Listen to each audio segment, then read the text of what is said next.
Across the state, headlines were telling everyone about the massive fire at Northwest. But the sorrow didn't last long. Owens made sure that even though the university was suffering from a major incident, the atmosphere at Northwest was business as usual.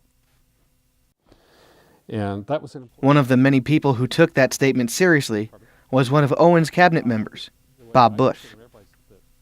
We have students here. We have classes that have to assume.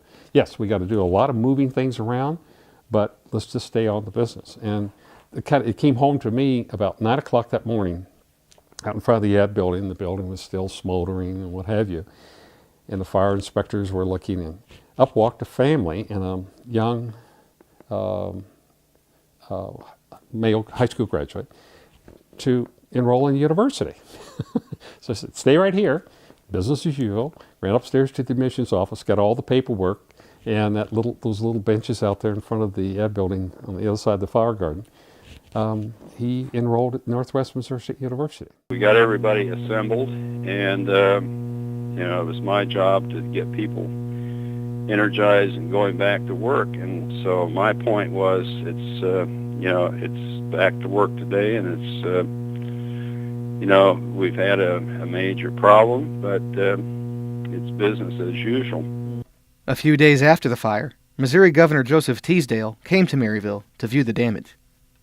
Investigators said faulty wiring sparked the blaze. Teasdale promised $20,000 in emergency planning money, and once plans were set, construction for a new library and performing arts center began.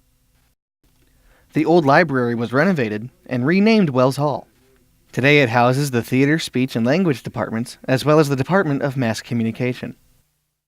Damage from the fire still remains to this day. Charred walls make up a storage room that was once the radio station, and the original piping and air ducts hang rusted and aged. You never know what you'll find on the 4th floor these days, mostly dust and bats, but John Redden of Environmental Services did find a skeleton of a pigeon. In the basement, documents everyone battled the flames and smoke for sit burnt and piled in a closet. Even Abraham Lincoln survived the fire. The statue of the 16th president stands tall not far from the original entrance of the Deer Wester Theater, in front of the admissions desk. Reporting for the Northwest Missourian and NWMissouriNews.com, I'm Dominic Giannetti.